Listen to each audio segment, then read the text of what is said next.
Assalamu alaikum students, welcome again back to my channel Nursing Ventures. I hope you all are doing well.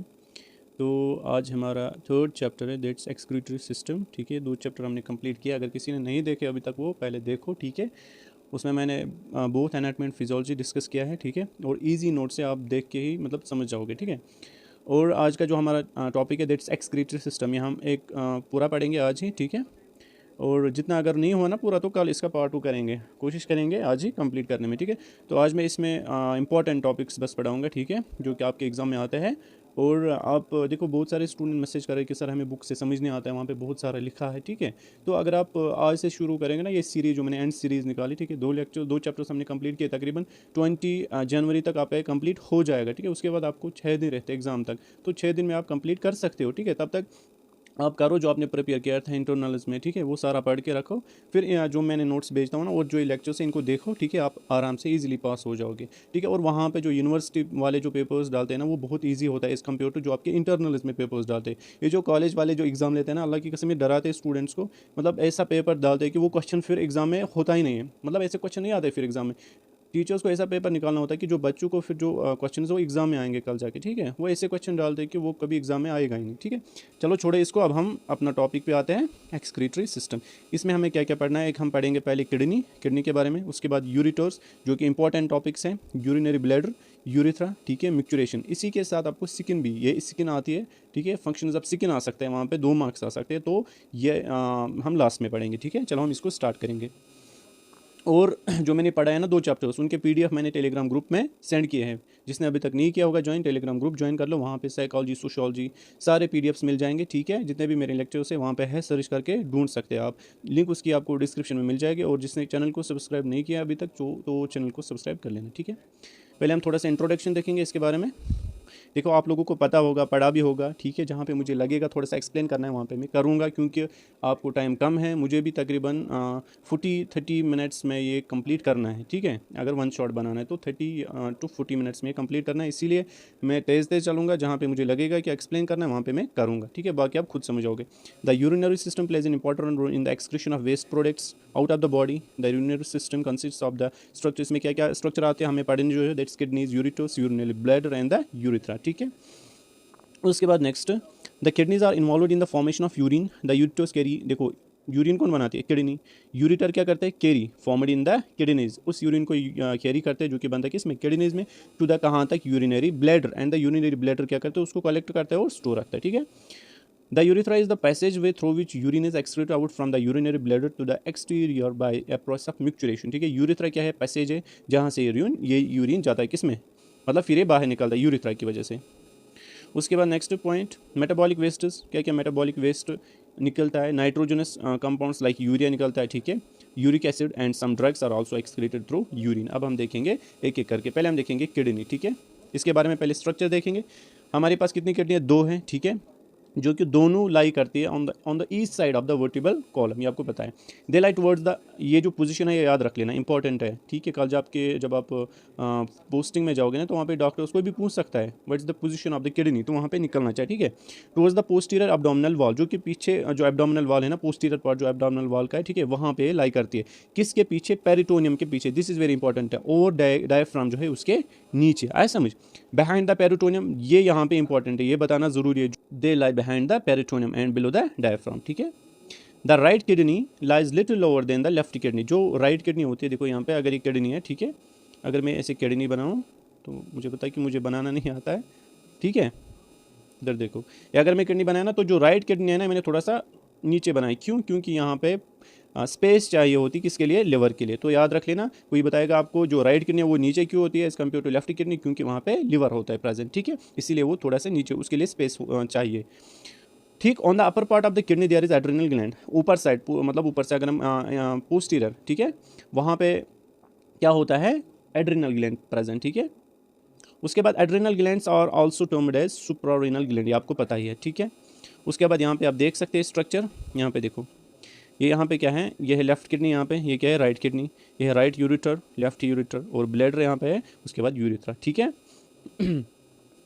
अब हम देखेंगे next, kidney क्या होती है, bean shaped होती है। ठीक है, और ये कहाँ से एक्सटेंड करती है, 12th thoracic vertebra to the 3rd lumbar vertebra, याद रख लेना, ठीक है। वर्टिब्रा क्या मैंने आपको बोला है, C7 T12, ठीक है, L5, ठीक है। उसके बाद सैक्रम कोस्टिक, ये आपको पता ही है, ठीक है। कहाँ से कहाँ तक जाता है ये, एक्सटेंड होता है 12 थोरेसिक वर्टिब्रे, ठीक है। थोरेसिक वर्टिब्रे कितने 12 या तो 12 से स्टार्ट होती है to the third lumbar vertebra, ठीक है। एल नंबर कितने होते हैं 5, तो थर्ड तक ये जाती है। इट्स अबाउट कितने सेंटीमीटर लॉन्ग होती है, 10 centimetre long, 10 centimetre wide and 3 centimetre thick and it weighs about 150 grams. Weight याद रखना, ये सारा याद रखना है आपको, ठीक है।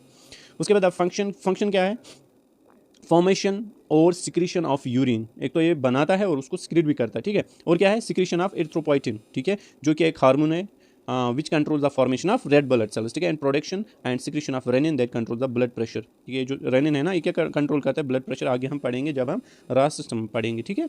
उसके बाद स्ट्रक्चर एसोसिएटेड विद द, क्या क्या स्ट्रक्चर आता है किसके साथ, मतलब इसके साथ कौन कौन सा स्ट्रक्चर एसोसिएट होता है किसके साथ, राइट किडनी के साथ। सुपीरियरली जो हमने अभी बोला ना, मैंने बोला था वहाँ पे पोस्टीरियर जो पार्ट होता है किडनी का, वहाँ पे एड्रिनल ग्लैंड होता है, नहीं वहाँ पे होता है वो सुपीरियर पार्ट पे होता है, ठीक है, मतलब ऊपर साइड पे। अगर किडनी है ना, या अगर किडनी है फॉर एग्जाम्पल इसके यहाँ पे ऊपर साइड, ये ना सुपीरियर पार्ट पे, ठीक है। तो वहाँ पे क्या होता है, राइट एड्रिनल ग्लैंड। उसके बाद इंफीरियरली स्मॉल इंटेस्टाइन, मतलब नीचे से क्या होता है intestine and large. Anteriorly duodenum and hepatic fracture of large intestine. Posteriorly क्या होता है, muscles of posterior abdominal wall and diaphragm, ठीक है। उसके बाद इसी तरह लेफ्ट किडनी का हम देखेंगे, उसके साथ कौन कौन सा स्ट्रक्चर एसोसिएट होता है। लेफ्ट सुपीरियरली क्या होता है, लेफ्ट आर्टरी, इसमें small intestine and large intestine. Anteriorly spleen, pancreas, stomach, splenic fracture of large intestine. Posteriorly होता है muscles of posterior abdominal wall and diaphragm, ठीक है। उसके बाद हम देखेंगे स्ट्रक्चर ऑफ किडनी।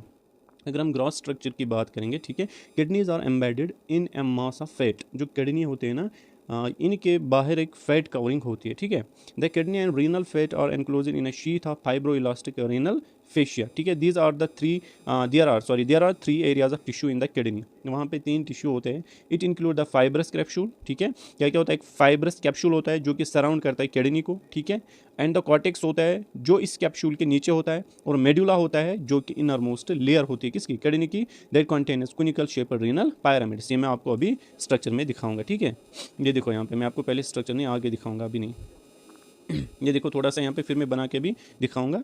ये देखो यहाँ पे, यहाँ से यूरिटर निकलता है, ठीक है, और यहाँ पे रीनल पेल्विस है जहाँ से यूरिन आता है, ये वाला पोर्शन रीनल पेल्विस है, ठीक है, जहाँ से यूरिन आता है, ठीक।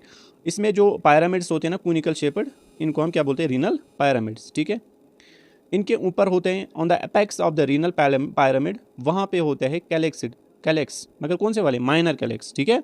और जो माइनर कैलेक्स होते हैं ना, ये यूनाइट होकर क्या बनाते हैं, मेजर कैलेक्स, ठीक है। यूरिन कहाँ पे बनता है, पिरामिड्स में, पिरामिड से जाके किस में जाएगा है, माइनर कैलेक्स, उसके बाद मेजर कैलेक्स, उसके बाद ये जाएगा इस रीनल पेल्विस में, फिर जाके कहाँ जाएगा, यूरिटर में, ठीक है। आया आपको समझ, यही हमको अब पढ़ना है। यहाँ पे देखो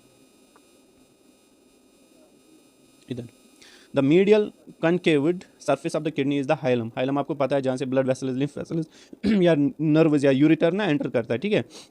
renal pelvis is the funnel shaped structure that receives urine. मैंने आपको अभी बोला ऊपर, आपको अब खुद समझ आएगा, ठीक है। आप बस इसको ध्यान दो, मैंने ऊपर क्या बोला, जो कि रिसीव करता है urine formed in the kidney. There are minor calyxes that surround the apex of the renal pelvis. मैंने बोला एपेक्स पे होते हैं कौन से वाले, minor calyx. The apex of the pyramid is termed that papilla. जो पेपिला होता है ना, सॉरी जो एपेक्स होता है ना पिरामिड का, उसको हम क्या बोलते हैं, पेपिला, ठीक है। The minor calyx unite to form major, ये भी मैंने आपको ऊपर बोला, ठीक है। उसके बाद the urine formed in the renal pyramids, कहाँ पे बनता है, मैंने ऊपर ही बोला कहाँ पे बनता है, रीनल पिरामिड्स में। वो किसके थ्रू पास होता है, माइनर कैलेक्स, उसके बाद major calyx, and then urine passes through the renal pelvis, जैसे कि मैंने ऊपर बोला, उसके बाद यूरिटर में, ठीक है।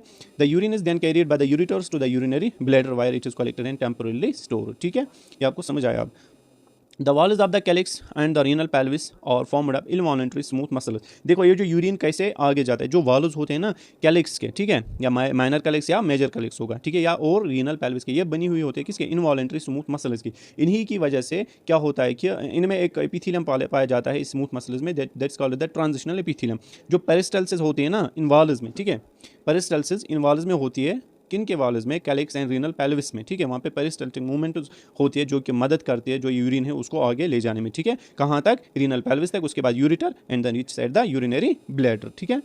उसके बाद नेक्स्ट पॉइंट, माइक्रोस्कोपिक स्ट्रक्चर अगर हम देखेंगे, the functional units of the kidney are called nephrons. Each nephron has its collecting duct that carries urine towards the urinal pelvis, ठीक है। जो कलेक्टिंग डक्ट तो नेफ्रॉन में होती है, अभी हम पढ़ेंगे, ठीक है, जो कि कैरी करते हैं यूरिन टुवर्ड्स द किसके नज़दीक, मतलब किसको देता है यूरिन, यूरिनल पेल्विस को। फ्रॉम द यूरिनल पेल्विस, ये कहाँ पे होता है, यूरिटर्स में, फिर उसके बाद यूरिनरी ब्लैडर, ठीक है। अब हम देखेंगे nephron.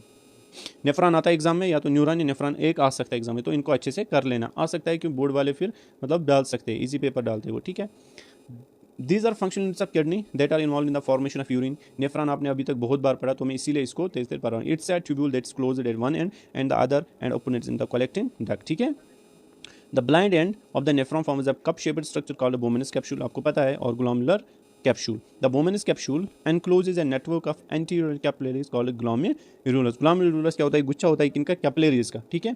A nephron can be divided into parts such as glomerular capsule, ठीक है। इसमें क्या क्या होता है? कैप्सूल होता है, और क्या होता है? पीसीटी होता है, मेडुलरी लूप और लूप ऑफ हेनली होता है, इसमें डीसीटी होता है, एंड द कलेक्टिंग डक्ट, ठीक है। आपको पता है और पढ़ा भी होगा आपने। देखो यहाँ पे, ये यहाँ पे बोमेनस कैप्सूल है, ठीक है। यहाँ पे कैप्सूल है, इसमें क्या है? कैपिलरीज है, जो कि गुच्छा उन्होंने बनाया है ताकि फिल्ट्रेशन के लिए, ठीक है। यहाँ से एफेरेंट आर्ट्रियोल आ रही है, ठीक है, जो कि आ रही है, और इफेरेंट जो कि एग्जिट कर रही है, ठीक है। ये एफेरेंट, इसने यहाँ पे सारा कुछ दिया इसको, बोमेनस कैप्सूल को, ठीक है। इसने दिया बोमेनस कैप्सूल को। अब बोमेनस कैप्सूल से क्या हो जाएगा? फिल्टर हो जाएगा, इधर हो गया फिल्टर, ठीक है। अब ब्लड यहाँ से चला गया वापस, इसने सारा कुछ इसको दिया। तो ब्लड ने इसमें सारा कुछ दिया होता है, ग्लूकोज, अमाइनो एसिड्स, ठीक है, glucose, amino acids, sodium, calcium, potassium. तो ब्लड बोलता है कि मैंने इसको ये क्यों दिया, वो पछता रहा है कि अब वो बोलता है इसको मुझे वापस चाहिए। वो क्या करता है? वो इस जो ये है ना कलेक्टिंग डक्ट, वो यहाँ से, ठीक है, आपको दिख रहा है। अब जो ये लूप ऑफ हेनली है और पीसीटी है और डीसीटी है, ठीक है, इनके अराउंड आता है ब्लड, ये आपको पता है, ठीक है। ये देखो यहाँ से आ रहा है ना, तो यहाँ से जाता है इनके अराउंड, किसके लिए? रेअब्जॉर्प्शन के लिए। ये जो इसको वहाँ पे ग्लूकोज मतलब वो भी यहाँ पे रह गया ना, ठीक है, वो इसको क्या करता है? रेअब्जॉर्ब करता है। आज समझ, रेअब्जॉर्प्शन करता है इसको, जो इसको ज़रूरत है, जो कि मतलब यूरिन के साथ वो नहीं निकलना चाहिए, इसीलिए उसको रेअब्जॉर्ब करता है, ठीक है। ब्लड को अपना ये मिल गया ना, फिर वो ये चला जाता है। अब हम देखेंगे आगे कैसे। At the hilum of the kidney the renal artery enters the kidney, ठीक है। रीनल आर्टरी क्या करते हैं? Enter kidney. It carries arterial blood into the kidney. After entering the kidney it divides into smaller arteries and arterioles. जो ये artery होती है ना, जब ये एंटर करते हैं किडनी, उसके बाद ये डिवाइड होती है किसमें? आर्टरीज में एंड आर्टियोल में, छोटे छोटे आर्टरीज में। The arteriole that brings blood to the glomerulus is the afferent artery. मैंने अभी बोला, जो कि ब्लड लाते हैं ना towards the glomerulus, that's the afferent, ठीक है। that then subdivides to form a network of capillaries called glomerulus। यही जो ये afferent arteriole होती है ना, यही सबडिवाइड होती है, फिर क्या ये बनाती है? glomerulus, जो कि कैपिलरीज का एक गुच्छा होता है, ठीक है। The arteriole that leads away from the glomerulus is called the efferent arteriole, ठीक है। और जो फिर निकलती है, मैंने आपको बोला, उसको हम क्या कहते हैं? इफेरेंट, जो कि एग्जिट करती है। The diameter of the efferent arteriole is greater than that of the efferent. जो डायमीटर होता है ना एफेरेंट का, जो क्या आती है, वो ज़्यादा होता है compare to efferent arteriole, that increase the pressure of the blood. ये जो डायमीटर क्यों होता है इंक्रीज? क्योंकि इसकी वजह से ब्लड का जो प्रेशर है वो इंक्रीज होना चाहिए, ठीक है, in order to facilitate the process of filtration. आया समझ? Pressure of the blood in the glomerulus to aid in the process of filtration. उसके बाद next, the efferent arteriole divides to form a secondary capillary network, the peritubular capillaries that regulate the composition of blood. The venous blood from this capillary bed is drained by the renal vein that will empty. देखो ये क्या बोल रहा है, जो efferent arteriole जो कि निकली अब, वो डिवाइड होती है to form a second capillary network, ठीक है।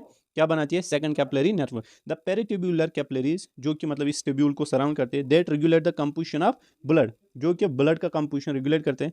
The venous blood from this capillary, ठीक है, bed is drained by the renal vein that will empty blood into the inferior vena cava. The wall of the glomerulus and the wall of the Bowman's capsule are lined by a single layer of flattened epithelium cells and this membrane is very permeable। जो Bowman's capsule का जो wall होता है ना, ठीक है, उसमें होता है single layer of epithelial cells, ठीक है। और जो ये मेम्ब्रेन होते हैं ना, ये वॉल होता है ना, ये परमेबल होता है, इसीलिए फिर वो फिल्ट्रेट होता है। उसके बाद हम देखेंगे फंक्शन ऑफ किडनी। यहाँ तक हो गया। हाँ, फंक्शन ऑफ किडनी क्या होता है? आपको पता है, फिल्ट्रेशन होता है, रेअब्जॉर्प्शन होता है और सिक्रेशन होता है, सिलेक्टिव सिक्रेशन। अब हम यही देखेंगे। Urine is formed in the kidney which is then carried by ureters to the urinary bladder. The process of formation of urine includes 3 main process such as filtration, ठीक है, ultra filtration जिसको आप बोलते हैं, selective reabsorption and the tubular secretion, ठीक। अब यहाँ पे देखो फिल्ट्रेशन कैसे होते हैं। फिल्ट्रेशन मतलब जो वहाँ पे बोमेनस कैप्सूल पे हो रहा है, ठीक है, जो ब्लड ने छोड़ा सारा कुछ, फिर वो जब ब्लड को लगा कि मैंने कुछ छोड़ा, अच्छा कुछ लाइक ग्लूकोज, सोडियम, इलेक्ट्रोलाइट्स, मैंने अच्छा कुछ वहाँ पे छोड़ दिया, तो फिर इसको मतलब घेर लेता है, किसको? ट्यूब्यूल उसको, ठीक है, ताकि उस वाले जो मतलब उसने छोड़ा वहाँ पे उसको रेअब्जॉर्ब कर सके, उसी को हम रेअब्जॉर्प्शन कहते हैं। आया समझ? अब यहाँ पे देखो, filtration takes place in the glomerular capsule. आपको पता है the semi permeable wall of the glomerulus and the glomerular capsule filters blood reaching the glomerulus, most of the water and smaller molecules are filtered, ठीक है. The larger molecules like blood cells, plasma protein and large molecules are not filtered and they remain in the capillaries, वो वहीं पे रहती है, ठीक है, क्योंकि उसका साइज इतना छोटा होता है कि वो उससे पास नहीं होते. The metabolic wastes like urea, uric acid and creatinine are filtered, ठीक है. The difference in the blood pressure in the glomerulus and the glomerular capsule assists in the filtration, ठीक हो. जो ब्लड प्रेशर की डिफरेंस होती है ना किसमें, ग्लोमेरुलस में और ग्लोमेरुलर कैप्सूल में, उसकी वजह से फिल्ट्रेशन होती है. मैंने आपको बोला जो एफेरेंट आर्ट्रियोल होती है ना उसमें डायमीटर ज़्यादा होता है, ठीक है, एज कम्पेयर टू एफेरेंट, ताकि वहाँ पे प्रेशर क्रिएट हो जाए और फिल्ट्रेशन अच्छे से हो जाए, ठीक है. The volume of the filtrate formed by both kidneys पर minute is called the glomerular filtration rate. आपको पता है पर मिनट, ठीक है, याद रख लेना. The normal glomerular filtration rate in healthy adult age कितना होता है, 125 ml पर मिनट, ठीक है, 125 ml पर minute.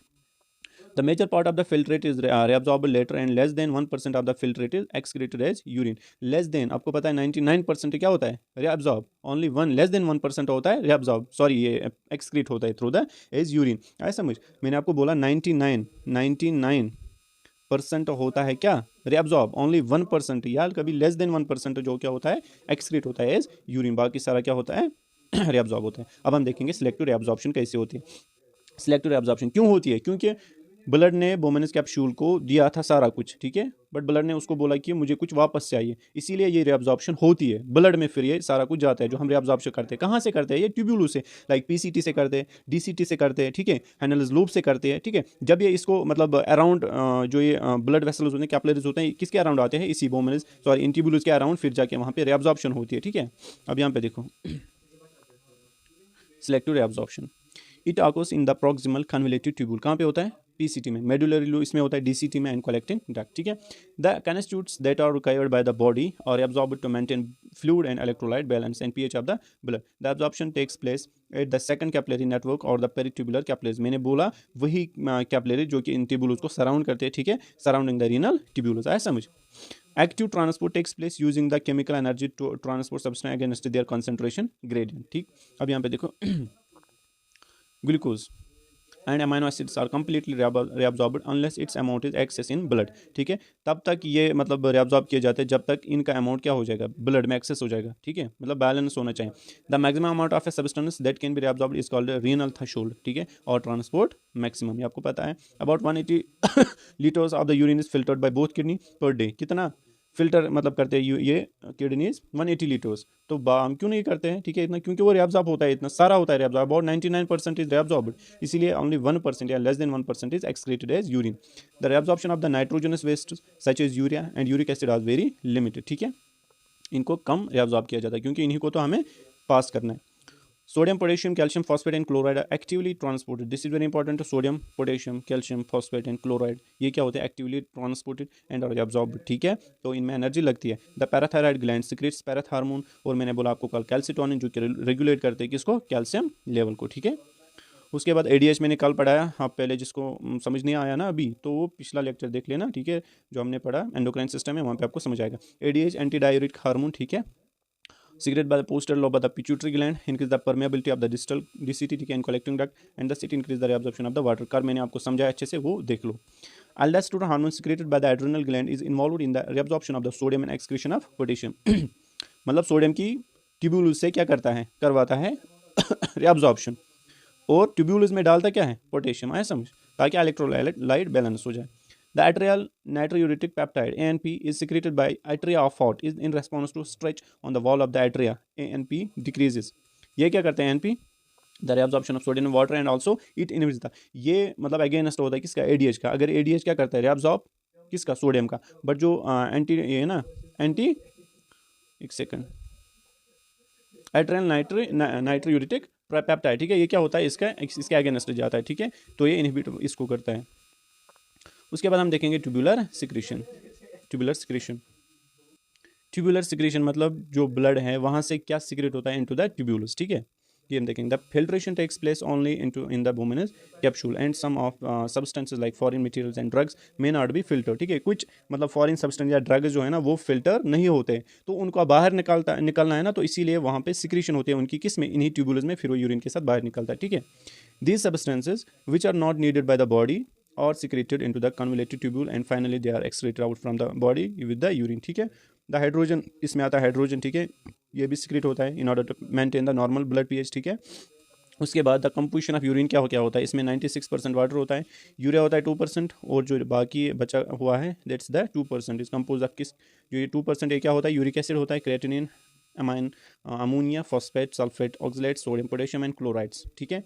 The urine is clear and amber colour due to presence of urobilin, ठीक है, कलर किसकी वजह से, यूरोबिलिन, ऐसा समझ। The pH of urine is 6 and its specific gravity is about 1020 to 1030। The amount of urine produce per day is about 1 to 1.5 litre per day, ठीक, ये आपको समझ आया। Water balance and urine output, पहले हम functions of kidney अभी पढ़ रहे हैं, पहले हमने क्या देखा, ये ट्यूबुलर अल्ट्रा फिल्ट्रेशन, उसके बाद हमने रेअब्जॉर्प्शन, उसके बाद ट्यूबुलर सिक्रीशन। अब हम देखेंगे नेक्स्ट फंक्शन क्या है इसके, water balance and urine output, ठीक है, वाटर को कैसे बैलेंस करता है। The amount of urine output is regulated by the kidney. In case of decreased blood volume, अगर blood volume decrease होगा, the osmotic pressure of the blood increase. Osmotic pressure क्या होता है, increase. The osmoreceptors of the hypothalamus can detect the change in the osmotic pressure of blood. जो hypothalamus है ना, उसमें कुछ receptors होते हैं that are called the osmoreceptors. यही डिटेक्ट करते हैं अगर चेंज आएंगे किसमें, osmotic pressure में. These osmoreceptors sends impulses to the posterior lobe of pituitary gland to secrete antidiuretic hormone. देखो ब्लड में क्या है, यहाँ पे देखो फिर से, इन case of decrease blood pressure, ठीक है, ब्लड वॉल्यूम कम है, तो जो ऑस्मो रिसेप्टर है कहाँ पे है, हाइपोथैलेमस में, ये डिटेक्ट करेंगे ऑस्मोटिक प्रेशर जो है, ठीक है, चेंज हो रहा है। अब जो है ऑस्मो रिसेप्टर है ये इम्पल्स सेंड करेंगे किसको, पोस्टीरियर लोब ऑफ पिट्यूटरी, वो क्या करेगा, release ADH, anti diuretic hormone. अब ये रिअब्जॉर्प्शन कराएगा ज़्यादा तो ब्लड वॉल्यूम इंक्रीज हो जाएगा, ठीक है, this increase the blood volume, तो हमने बोला ना, ठीक है, blood volume and thus reduce the osmotic pressure of the blood. उसके बाद next, in case of increase blood volume there will be stretching of wall of the arteria, वो क्या करेगा, सिक्रेट, अभी जो हमने ऊपर पढ़ा, this leads to secretion of ANP, they decrease the secretion of ADH, ठीक है, वो इनहिबिट करता है एडीएच को, तो वहाँ पर एब्जॉर्प्शन कम होगी, तो ऑस्मोटिक प्रेशर क्या हो जाएगा, इंक्रीज, मतलब वॉल्यूम इंक्रीज हो जाएगा, ठीक है, सॉरी डिक्रीज हो जाएगा वॉल्यूम, ऑस्मोटिक प्रेशर इंक्रीज हो जाएगा। These results in increasing the amount of urine and decrease the blood volume, ठीक है। उसके बाद sodium and potassium, sodium and potassium, sodium is the constituent of the all food items and the amount of sodium taken in the body is more than its requirement, ठीक है, जितने हमें ज़रूरत होती ना, तो the amount of sodium taken into the body is more than it's requirement, हम जो सोडियम लेते हैं ना, ज़्यादा लेते हैं, जितना हमें ज़रूरत है उससे भी ज़्यादा लेते हैं, ठीक है। The excess of sodium is excreted through urine, अगर ज़्यादा हो गया अब तो वो एक्सक्रीट होता है किसके थ्रू, यूरिन के थ्रू, एंड स्वेट या स्वेट के थ्रू। तो sodium is present in the higher concentration in the gastric juice and potassium in higher concentration in pancreatic juice, ठीक है, and intestinal juice. Gastric juice में होता है sodium ज़्यादा, और पैनक्रियाटिक जूस और इंटेस्टाइनल जूस में क्या होता है, पोटेशियम, ठीक है। During diarrhea, large quantity of sodium and potassium are excreted, results in electrolyte imbalance, ठीक है। उसके बाद calcium balance, the level of calcium in the blood is regulated by joint effort of parathyroid hormone and calcitonin, ये आपको पता है, मैंने आपको ऊपर पढ़ा है, ये आपको पढ़ने की जरूरत है, अब हम आगे पढ़ेंगे, ठीक है। PH balance, the tubular secretion of hydrogen ions will help to maintain the pH of the blood, ठीक है। ट्यूबुलर सिक्रेशन मैंने आपको बोला हाइड्रोजन वहाँ पे सिक्रेट होता है, तो उसकी वजह से क्या होता है, नॉर्मल पीएच ऑफ ब्लड क्या होता है, मेंटेन होता है। उसके बाद रेनिन, एंजियोटेंसिन, अल्डोस्टेरोन सिस्टम, अब हम पढ़ेंगे रॉस सिस्टम थोड़ा सा। इन case of decrease of blood volume और लो आर्टेरियल ब्लड प्रेशर, अब अगर आप ब्लड वॉल्यूम कम है, मतलब अब रिअब्जॉर्प्शन ज़्यादा से ज़्यादा करानी है ताकि ब्लड वॉल्यूम क्या हो जाए, increase, there will be decrease in the blood pressure in the efferent arteriole, तो ब्लड प्रेशर जो है ना एफेरेंट आर्टेरियल में वो क्या हो जाएगा, कम हो जाएगा। This stimulates the cells of the efferent arteriole to secrete an enzyme that called renin, ठीक है, जो एक हार्मोन होता है, एक रेनिन होता है, ठीक है, सॉरी, जो एक एंजाइम होता है रेनिन, ठीक है, ये सिक्रेट होता है, ये क्या करता है, the angiotensin secreted by the liver is converted to the angiotensin first by renin, ये जो रेनिन ये क्या काम करता है, एंजियोटेंसिनोजन, ठीक है, इसको सिक्रेट कौन करता है, लिवर, ये कन्वर्ट करता है इसको एंजियोटेंसिन फर्स्ट में, ठीक है, by renin. The angiotensin first is converted into the angiotensin second by angiotensin converting enzyme, ACE एक एंजाइम होता है, ये क्या करता है, एंजियोटेंसिन फर्स्ट को कन्वर्ट करता है किसमें, एंजियोटेंसिन सेकंड में, ठीक है, कौन करता है इसको, AC enzyme, that secreted by lungs, जिसको सिक्रेट करता है कौन, लंग्स, ठीक है। बट एंजियोटेंसिनोजन को कौन सिक्रेट करता है, लिवर, एंजियोटेंसिनोजन को सिक्रेट कौन करता है, लिवर, आया समझ। उसके बाद next point, proximal convolute PCT and other tissues, the angiotensin second is a vasoconstrictor, angiotensin second क्या है, vasoconstrictor and increase the blood pressure, ठीक है, अभी blood pressure कम था, अब जो है angiotensin second है ये क्या करेगा, vasoconstriction करेगा, increase blood pressure, ठीक है। the release of renin and increased blood pressure, sorry blood potassium levels stimulate the secretion of aldosterone, वहाँ पे secretion होती है किसकी, aldosterone, इसको stimulate करते हैं कहाँ से, adrenal gland से, तो एड्रिनल ग्लैंड क्या करेगा, reabsorption of water and sodium and excretion of potassium, ठीक है। The secretion of renin is reduced by negative feedback mechanism, ये आपको पता है वो एएनपी, ठीक है। उसके बाद हम देखेंगे यूरिटोरस, यूरिटर आप देखेंगे, ठीक है, जो कलेक्ट करता है। The ureters are two tubular structures that carry urine, ठीक है, जो कि यूरिन कैरी करते हैं formed in the kidney to the urinary bladder. कितने सेंटीमीटर का लॉन्ग होता है, 30 और डायमीटर कितना होता है, 3 मिलीमीटर। कहाँ से एक्सटेंड होता है, रीनल पेल्विस से, मैंने आपको बोला, and passes downwards through the abdominal cavity into the pelvic cavity. देखो ये जो नोट्स है ना आपको बहुत इजी लग रहे होंगे, मुझे पता है, ठीक है, जो मैं बोलता हूँ ना मतलब इजी लग रहा है आपको, और जैसे आप ये नोट्स पढ़ोगे ना आपको खुद समझ आएगा, ठीक है। आपको मतलब गूगल करने की ज़रूरत है, कहीं पे आपको समझ नहीं आएगा ऐसा है ही नहीं, ठीक है। आपको इजी वर्डिंग है इसमें, इसीलिए मैंने ये सीरीज़ इसी बुक से स्टार्ट की, ठीक है। It enters the urinary bladder obliquely through its posterior wall. कहाँ पे एंटर करता है यूरिनरी ब्लैडर, बट किसके थ्रू, इट्स पोस्टीरियर वॉल, आए समझ। अब हम स्ट्रक्चर देखेंगे। The wall of the ureter is formed of 3 layers of tissue. They are the outer layer of fibrous tissue, outer layer किसका बना हुआ होता है, फाइब्रस टिश्यू का। मिडल लेयर किसका बना हुआ होता है, स्मूथ मसल्स का, और जो इनर मोस्ट लेयर म्यूकोसा का, ठीक है, जिसमें ट्रांजिशनल एपिथेलियम होता है, mucosa. The peristaltic contraction of the, अब जो ये यूरिन है कैसे कैरी करता है, अब हम देखेंगे। पेरिस्टाल्टिक मूवमेंट्स होते हैं, muscular layer of the ureters assist in the forward movement of the urine, ठीक है। The middle layer muscular layer has an intrinsic ability to contract, ठीक है। जो मिडल लेयर होते हैं ना उसमें एबिलिटी होते हैं, वो क्या करता है, contract. The peristaltic contraction is initiated at the minor calyx, ठीक है। कैलाइसिस, जो माइनर कैलाइसिस होते हैं ना वहाँ से ये कंट्रैक्शन इनिशिएट होती है, समझो, मैंने पढ़ा है ऊपर। The peristaltic contraction is proceeds to major calyx, उसके बाद मेजर कैलेक्स, एंड देन उसके बाद रीनल पैरस, उसके बाद तो यूरिटर है ही, ठीक है। Small quantity of urine is continuously sent through the ureters to the urinary bladder, ठीक है। अब हम देखेंगे फंक्शन थोड़ा सा यहाँ पे है। द यूरिटर्स के urine formed in the kidney to the urinary bladder, इनका इतना ही फंक्शन है, ठीक है। उसके बाद यूरिनरी ब्लैडर देखेंगे। आपको पता है is the reservoir of urine, ये कहाँ पे होता है, पेल्विक कैविटी में। साइज क्या होता है इसका, it's size and position can change depending on the amount of urine it contains, ठीक है, आपको पता है चेंज हो सकता है। When the bladder is filled with urine it rises into the abdominal cavity, जब भी फिल होता है ना तो एब्डोमिनल कैविटी की तरफ ही जाता है, ठीक है। इट्स रफली pear shaped and become Oval shaped when it is filled with urine, ठीक है। अब अगर यहाँ पे एक पॉइंट में आपको बोलूँगा याद रख लेना, अगर इन्फ्लेमेशन होती है ना यूरिनरी ब्लैडर की, ठीक है, तो उसको हम कहते हैं सिस्टाइटिस। टाइटिस जब भी आएगा ना आपको पता है उसको हम क्या कहते हैं, इन्फ्लेमेशन। अब यूरिनरी ब्लैडर की जो इन्फ्लेमेशन होगी तो उसको हम क्या कहते हैं, सिस्टाइटिस, ठीक है। अब अगर गॉल ब्लैडर जीबी की, इनमें फ़र्क याद रख लेना, उसको हम क्या कहते हैं, कॉलिसिस्टाइटिस, कॉलिसिस्टाइटिस, ठीक है। दूसरा आता है कॉलीलिथेसिस, वो किडनी होती है, जीबी में गॉल ब्लैडर, सॉरी ये होती है स्टून होती है गॉल ब्लैडर में, उसको हम क्या कहते हैं, कॉलीलिथेसिस। बस यहाँ पे आइटस है, ठीक है। सिस्टाइटिस का मतलब इन्फ्लेमेशन इन यूरिनरी ब्लैडर, और जीबी में अगर इन्फ्लेमेशन होगी तो उसको हम क्या कहते हैं, कॉलीसिस्टाइटिस। और जो यूरिनरी ब्लैडर में जो सिस्टाइटिस होते हैं ना, इन्फ्लेमेशन, ये यूजुअली होती है बैक्टीरिया की वजह से, ठीक है। बैक्टीरियल इन्फेक्शन, और बैक्टीरिया कौन होता है, ई कोलाई, ठीक है, इस्चर्चिया कोलाई, याद रख लेना, यहाँ पे मुझे याद आया, ठीक है। आपको पढ़ना है, आगे पढ़ना है 3rd सेमेस्टर में। अब यहाँ पे देखो structures associated with urinary bladder. In females में क्या होता है, एंटीरियरली क्या होता है, symphysis pubis, posteriorly uterus, superiorly क्या होता है, ऊपर से स्मॉल इंटेस्टाइन, नीचे से क्या होता है, पेल्विक फ्लोर मसल्स यूरिथ्रा, आया समझ। मेल्स में ये आप देख लेना, ये मैं सेंड करूँगा नोट्स, ठीक है। उसके बाद हम देखेंगे इसका स्ट्रक्चर इंपॉर्टेंट है। The wall of the urinary bladder is compose of 3 layers of tissue, इसमें भी 3 लेयर्स होते हैं। आउटर लेयर क्या होता है, it mean outer layer, middle layer and the inner layer, ठीक है। The outer layer is forms of loose connective tissue consisting of lymph vessels, blood vessels and nerves, याद रख लेना, इंपॉर्टेंट है, ऑब्जेक्टिव आ सकता है। जो आउटर लेयर होता है ना उसमें होती है लिफ वेसल्स, ब्लड वेसल्स और नर्व्स भी होते हैं। मिडल लेयर क्या होता है, ये बना होता है स्मूथ मसल्स का एंड इलास्टिक टिश्यू का, ठीक है, जो कि अरेंज होते हैं 3 लेयर्स में। This muscular layer is called detrusor muscle, आपको पता है यूरिनरी ब्लैडर में कौन सी मसल्स होती है, detrusor muscle, and its construction cause empty of the bladder, जब इसकी जब ये कंट्रैक्शन होती है ना, इसकी कंस्ट्रक्शन होती है, ठीक है। कंट्रैक्शन होती है, इसकी कंस्ट्रक्शन ही कंट्रैक्शन, ठीक है, किनकी, मसल्स की, तो वहाँ पे ब्लैडर एम्पेटी होता है। The inner most layer of the mucosa consisting of the transitional epithelium, ठीक है। The inner lining of the urinary bladder, जो अंदर वाली लाइनिंग होती है ना उसमें क्या होता है, म्यूकोसल फोल्ड्स कॉल्ड रिगे होते हैं, जो कि स्टोमक में होते हैं, जैसे, ठीक है।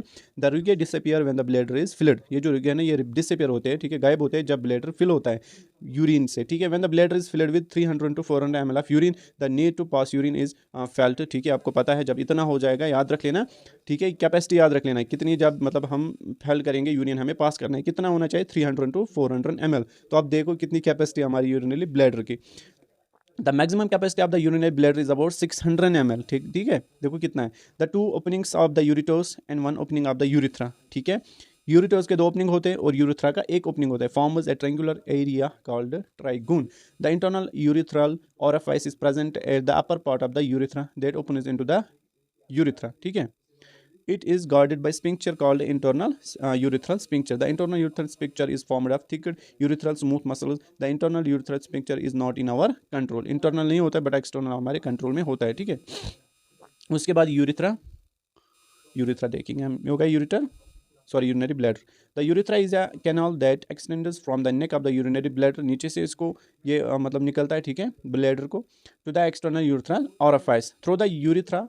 The urine is excreted out from the body. It is length is, ये आपको पता है, आप यूरिथ्रा ईजी है, या आप खुद पढ़ लेना। ठीक है, अब यहाँ पे देखो स्ट्रक्चर इसका यहाँ पे है। ठीक है, ये आप खुद पढ़ लेना, मैं इसका ये सेंड करूँगा आपको, ये इजी लगेगा। ठीक है, यूरिथ्रा आता है एग्जाम में। The wall of the urethra consist of 3 layers. इसमें भी 3 लेयर्स है। ठीक है, मसल लेयर होती है, सब म्यूकोसा और म्यूकोसा, ये आप पढ़ लेना, आपको खुद समझ आएगा, बहुत ही ईजी नोट्स है। ठीक है, फंक्शंस में यहाँ पे देखूंगा। द यूरिथ्रा क्या है, इसको पता है, मतलब इसको पास करना है क्या, यूरिन। ठीक है, which the urine is carry out from the urinary bladder to the exterior of the body. In males it's act as a common passage way for the urine and semen, आपको पता है। ठीक है, अब यहाँ पे हम देखेंगे नेक्स्ट मिक्चुरेशन। मिक्चुरेशन आपको पता ही, आपको एग्जाम में नहीं आएगा। ठीक है, या आप पढ़ भी सकते खुद या नहीं भी पढ़ सकते। ठीक, उसके बाद हम देखेंगे सिकिन। सिकिन के हम खाली फंक्शंस देखेंगे, बाकी जो वाले जो डर्मिस है, लिम्फ वेसल्स है, ये आप खुद पढ़ लेना। ठीक है, बट यहाँ पे मैं थोड़ा सा आपको फंक्शंस दिखाऊंगा। ठीक है, इसमें हाइपोडर्मिस आता है, ठीक है, डर्मिस आता है, एपिडर्मिस आता है। फंक्शंस ऑफ सिकिन, पहले प्रोटेक्शन, मैं बस हेडिंग पढ़ूंगा। प्रोटेक्शन करता है, ठीक है, उसके बाद रेगुलेशन ऑफ टेम्परेचर, ये भी करता है। ठीक है, उसके बाद नेक्स्ट हीट लॉस, उसके बाद नेक्स्ट फंक्शन है इसकी सेंसरी परसेप्शन, उसके बाद एक्सक्रीशन, ठीक है, formation of vitamin D, determines the second colour, उसके बाद mechanism of control of body temperature. आपको नहीं पढ़ना है, तो यहाँ पे हमारा जो चैप्टर है वो खत्म हो गया। आप बोलेंगे इसने लास्ट में तेज तेज के, क्योंकि ये वाले इंपॉर्टेंट टॉपिक्स नहीं है, बस फंक्शन आप सिकन कर लेना इसमें, अगर सिकन तो ये कर लेना, इंपॉर्टेंट है, आता है। ठीक है, तो जो बाकी स्ट्रक्चर हमने पढ़े, किडनी का स्ट्रक्चर, यूरिटर्स का, और यूरिथ्रा और यूरिनरी ब्लैडर, वो इंपॉर्टेंट है, वो कर लेना। और structure of nephron, that's very important. ठीक है, मिलते हैं नेक्स्ट वीडियो में, तब तक के लिए अल्लाह हाफ़िज़।